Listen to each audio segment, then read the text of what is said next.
Hey everyone, Tankenstein here, and in this video we'll be playing the T-72B, which just saw a BR increase from 10.0 to 10.3, but that's basically just due to decompression. One might argue that this might be in a slightly worse bracket now, but as they say, a rising tide raises all boats, and this just so happens to be one of those boats raised by that tide, so I'm not entirely sure if that's accurate, at least in this instance. Now, that being said, you might notice that this is a slightly different type of video than what I normally do. Most of my videos at this point are kind of reviews on tanks. This is kind of gonna be like that. This is a post-game, if you will, like an overlaid audio over some gameplay videos that I've done. Typically, whenever I used to post gameplay videos, which I don't really do so much anymore, it'd be live commentary during the game. So let me know if you guys like this sort of gameplay, this sort of video. It's kind of like a mix between a review and a gameplay, but maybe a little bit more, as well as I kind of hope to show you guys what these vehicles are all about in a more clear and concise way. Now, with that being said, the T-72B is basically just an upgrade over the standard T-72A, although the T-72A did not see a BR increase from before, so it stayed at 9.3 BR, whereas again, the B model saw a BR increase to 10.3. Now, the big difference here is going to be in the fact that the T-72B can carry Contact 1 ERA, which is fantastic, and it also has, of course, better composite armor compared to the T-72A, which is also very, very nice. Now, it does weigh a touch more, but it also sees a bigger engine, or more capable engine as well, going up from 780 up to about 840 horsepower, so it's not really all too much of a change in power to weight ratio. So overall, this is just a nice upgrade. You get the 3BM42 on this, where the standard T-72A has the 3BM22, so again, you see a nice overall upgrade. Now, unfortunately, with the T-72B, you are not seeing any sort of thermals. Rather, you just get night vision, which really sucks, especially considering that the Terms, which is currently the same BR as the T-72B, has Gen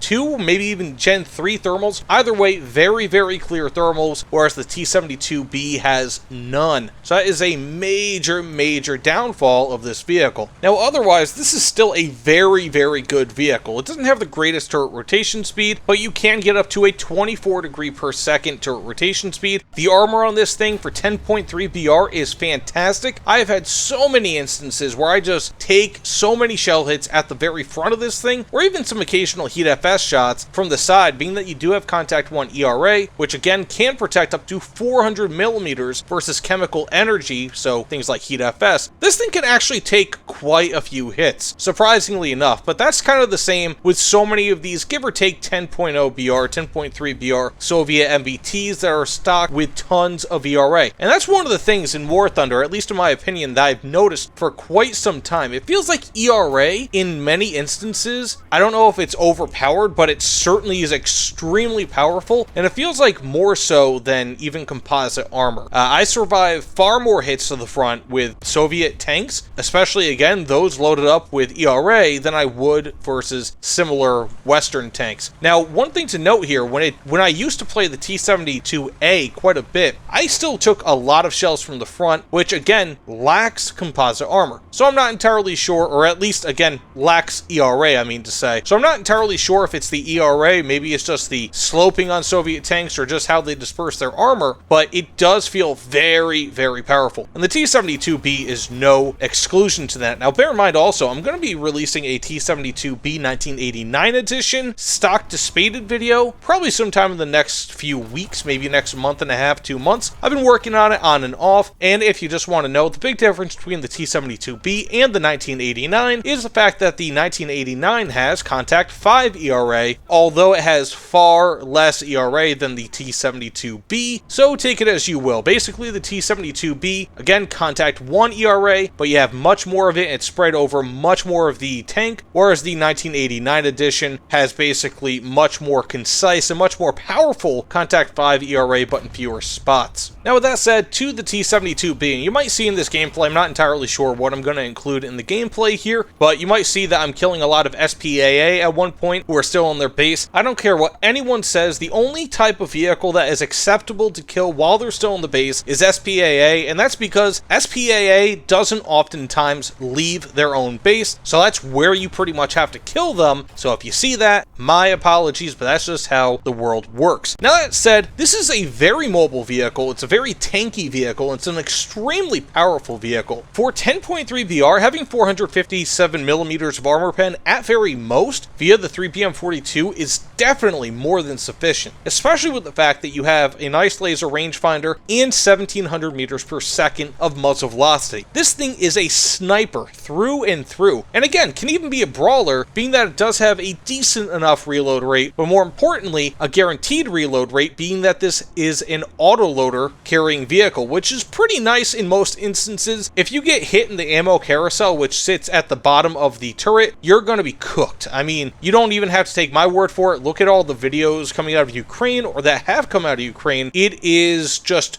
completely crazy, but you will be blown sky high if you get shot pretty much anywhere in that ammo carousel, especially with the fact that this does not have any sort of blowout panels in the rear of the tank or, again, underneath that carousel, or over the carousel, I guess it would work. Any hoodles. Now, it's not all sunshine and rainbows with the T-72B. In my opinion, the T-72A and the T-72B are among the strongest tanks at their BR in War Thunder. Fight me, I don't care what you think. The T-72A, especially being that it stayed at 9.3 BR, I don't care that it has no thermals. That thing is an absolute beast, and I have a video showing it. Actually, I think that I recorded 3 straight matches, and that was all that it took for me to complete that gameplay video. So that thing is an absolute beast, and the T-72B, for the most part, carries on that tradition, though I do feel that not having thermals at 10.3 BR is a bit of a hindrance compared to maybe, again, 9.3 BR. So it does suffer a bit. Now, typically, when it comes to these lower-end vehicles of the Soviets that have thermals, unless they're light tanks, they typically have Gen 1 thermals. So in many instances, when you do have at least when I have Gen 1 thermals, I tend to shut them off. Again, when it comes to like close city environments, things like that, if it's long range, I might activate them sometimes, but most of the time they don't even have the resolution or the contrast for me to be able to see an enemy that's far enough away, let's say about a kilometer and a half away, especially if they're kind of obscured by cover or some form of concealment. So in many ways, not having a thermal sight doesn't really matter so much with this vehicle, but it kind of does, especially when it comes to longer range, and especially if you're in an up tier where not only do enemies typically have thermal sights, but they have Gen 2, Gen 3 thermal sights. So this thing can be at a disadvantage, whereas again, I feel like the T-72A is not so much at a disadvantage because it's kind of playing with the same weapons and technology that a lot of other vehicles have at that BR, except, you know, with a much more powerful cannon. And that's another thing here with the T-72B. You get 457 millimeters of armor pen at very most with the 3BM42, whereas the 3BM22, which is again what the T-72A has, you get 425. So it's not like a huge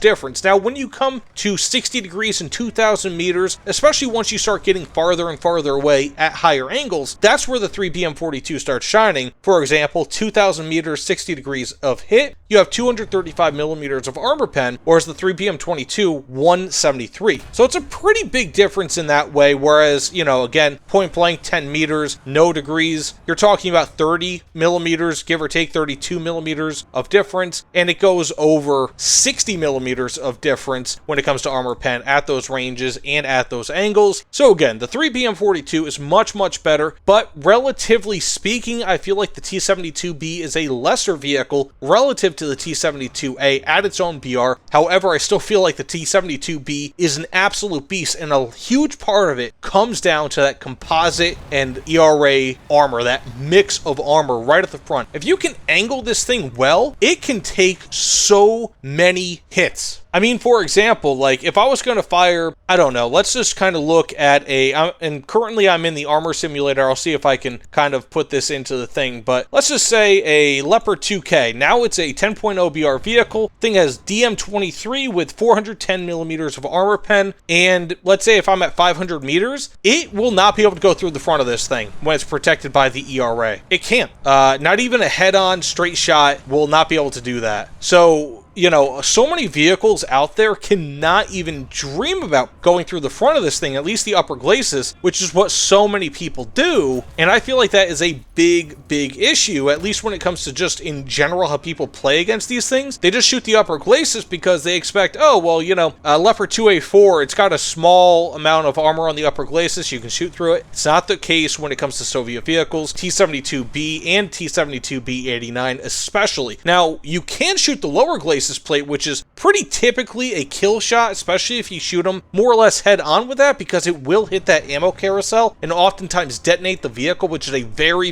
strong strategy. I would always recommend that you shoot the lower glacis. Even when it comes to things like Heat FS, it's not the worst shot ever, although if you shoot right above where the upper glacis plate contact 1 ERA or contact 5, depending on the model, ends, you can shoot that, if I'm not mistaken, with things like Heat FS, and it should be able to go through pretty damn easily because it's just a driver's port, and that should more or less be able to annihilate the tank. So the upper glacis of this thing, at least relative to similar BR and lower BR tanks, in my opinion, in my experience, is nigh invulnerable. I mean, it is extremely powerful. But again, that's kind of the issue with this vehicle. It's got a great cannon, whereas the T-72B, or the T-72A rather, at its 9.3 BR has a fantastic armament. This has a great armament, but it lacks thermals, you know, and it lacks some other things as well that you might like a better turret rotation speed. And the vertical guidance on this thing kind of sucks. -5 degrees, only goes up to positive 13 degrees. So there are some trade-offs here that, unfortunately,